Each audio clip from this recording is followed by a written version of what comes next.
I am a research assistant with Dr. Salsabil El Mansouri's Technology Facilitated Sexual Violence in Ontario Secondary Schools project, uh, part of the Faculty of Education here at the University of Windsor.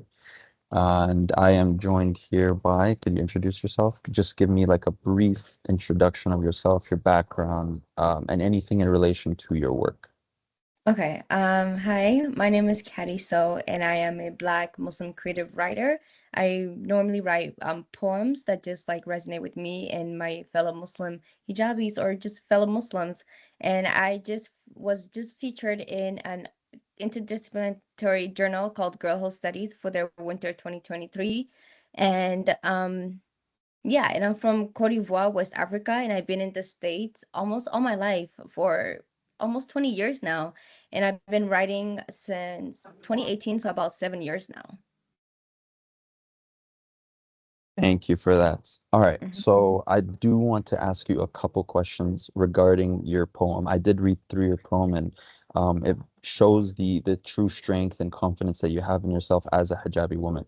Mhm. So I do want to applaud you for that. With regards to the poem, what inspired you to write it, and Mhm. specifically the poem on hijabi girlhoods for the special issue?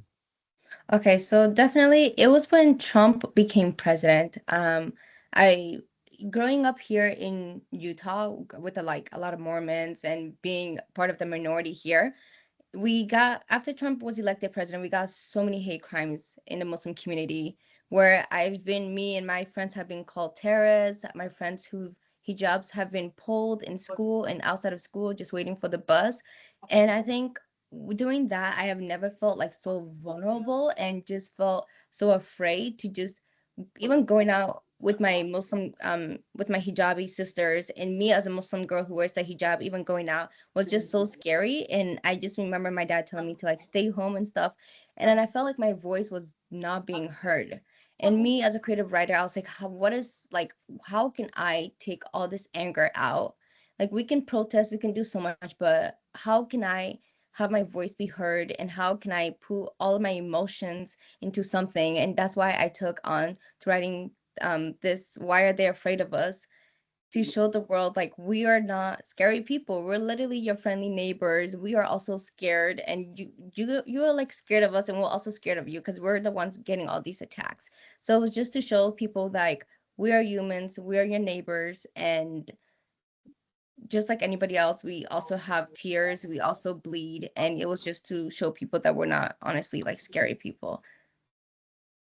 Yeah, for sure. Um,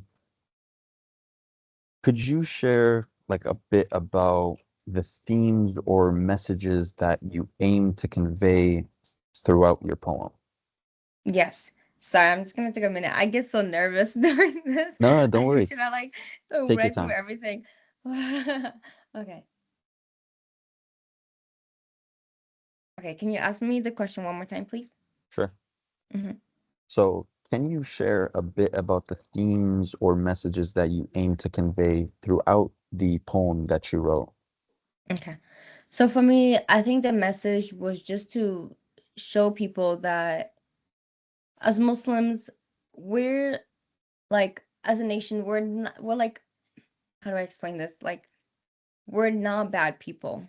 basically. Like we're not bad people. We're just humans, just like anybody else who has feelings. And it was just to show like being a hijabi, we are not forced. Because I feel like a lot of people have like this misconceptions that Muslim women who wear the hijab are forced. But we're not forced to wear the hijab, and it's a choice that we've made, and it's not something that like that we were forced, and that it was just. Sorry, I'm like getting so nervous. Don't worry It's about just it. it's just that we were not forced to wear the hijab, and it's something that we are comfortable with, and it's something that it empowers us as an individual, and we don't do it for anybody else but ourselves and our Lord. Yes. So, like this of wearing a hijab, you're trying to show that it is like a 100% independent decision. You chose to wear it for yourself. Exactly. Perfect. Yeah, that was a great answer. Thank you. Um, Was there like a particular experience or story that influenced you or led you to the creation of the poem? Yes, in 2018, my brother who I was close with, and not just my brother, but he was also a close friend, got diagnosed with cancer, and then he passed away. And he was, when it came to my writing and everything, he was my number one supporter. And he was the one that I even always advocate for me and always give me like good advices and also like help me to just like join like movements, like protests and stuff, and just work with like ACLU and all of that stuff, like getting into like activism and stuff. He is the one who really inspired me. And when he passed away, I just like was like one thing that really connected us to was like my writing, through my writing basically. And that's really what inspired me to just continue to write more pieces because I saw how much he saw how much my words were very impactful, and then he was always like someone that was like, you have to like put your writing out there, a lot of people have to see it. So it's kind of like this piece is also kind of dedicated to him because it was like the last one that I wrote after he passed away, and it was just to Mm. kind of like a, not like a go away message, but basically something I know that he would like look down and be proud of me for putting it out there for the rest of the world to see. That's an incredible. Once again, I'm sorry for your loss and Thank you. losing such a person that's close to you. It does, people say that time heals everything, but even Hmm. with people that were very close, it's gonna take a long time to get to that point. For sure. For sure. Thank you. No problem.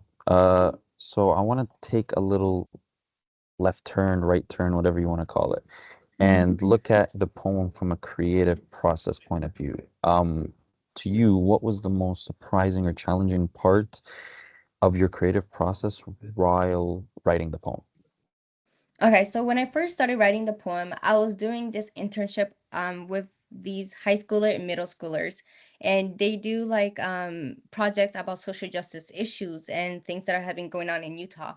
And when I didn't, before I finished the poem, I had given them a snippet, like a little sneak peek of it, and they like the expression that I got from them, it was very surprising. Like they were like, "Oh my gosh, this is so good." Like after I read it to them, I had like the girls who were like about 15 to like 18 who wore the hijab come up to me, and they just like, "I really resonate with what you're saying." Like when I'm in school, like I feel scared. Sometimes I feel like I have to take my hijab off because I don't know what I might encounter, or like sometimes we're like in the gym, like for example, I had one girl who was trying out for basketball, but she got rejected just because she was a hijabi.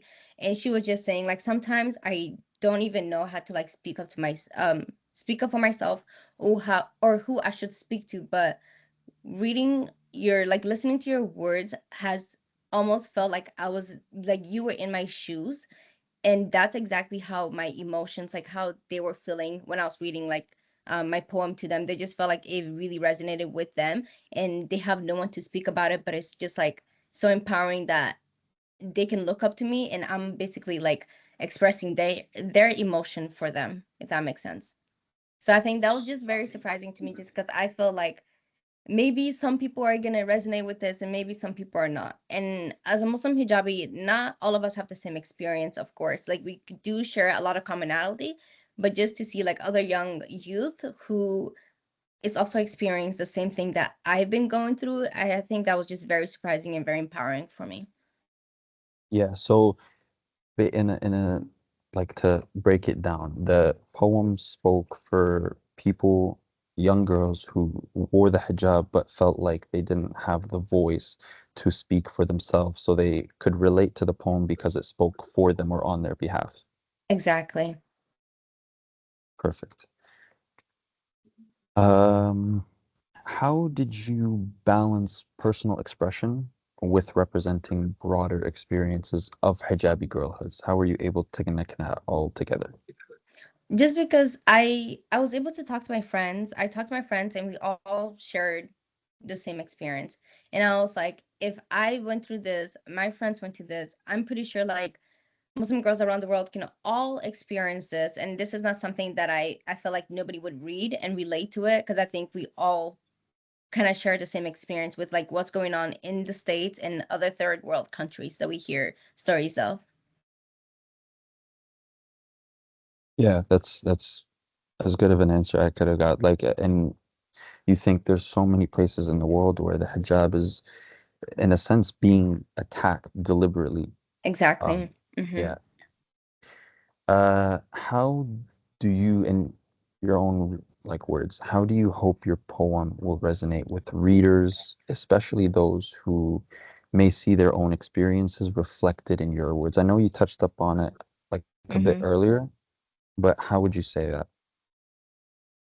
Okay, I was just say, I for me, when it comes to like those that look like me, I want them to know that they are not alone. Like we are all going through this, and not just that they're not alone, but there's always somebody that they can always talk to. I don't want people to feel like they have to kind of suppress all of this emotion. They have to deal with this alone. Like, but there's people to talk to, and there are people who are relating to their stories, you know. And I wish that all the Muslim girls who are going through all of this can also have a space that is welcoming for them to speak on, for them to speak about their experience. Just like I want them to see that I am able to speak on my experience, so you are able to speak on your experience. Like let your voice be heard, let your stories be heard, like, let your story also be heard. And those that are not Muslim who read this story, I want them to honestly, when they read this, look at your Muslim friend, look at your neighbor, go and have a conversation with them instead of making assumptions or adding to the stereotypes or just believing in their stereotypes. Because we are going through all of these emotions and these feelings that is being projected from the outside world. And at least that you can do is ask questions instead of making assumptions about us. Yeah, so you don't want them to make assumptions. You want them to have an open head and not be Yes, scared. Yeah, because you did mention that like the goal of your poem was to show that Muslims are just ordinary people. They're not some type of different being, right? exactly. Better to have an open dialogue than make assumptions. And then I feel like at the same time, it's like sometimes when it's like you're being bombarded with so many questions, it can be a lot, or just having people come and ask you all the time. And it's like do your own research also. We are not obligated to give you answers all the time. You like technology right now, it's super advanced. You can find answers yourself. So Yes, instead of like seeing everything that are on the news, reading the newspaper, go deeper and then find out the truth instead of being blinded by all of these things that are being thrown at you by people's opinions that are not even entitled to their own fact. for sure. Um, what impact do you think creative works like this piece of poetry have on shaping or transforming perceptions on or of hijabi girlhoods compared to academic research? Okay. I think when it comes to creative pieces, I think they just are able to convey real, authentic emotions. I think people are able to connect to them on a more deeper level just because of like the expression, the words. I feel like when you read a poem, you can really see like the author's emotions come to life compared to like academic research that's very on academic.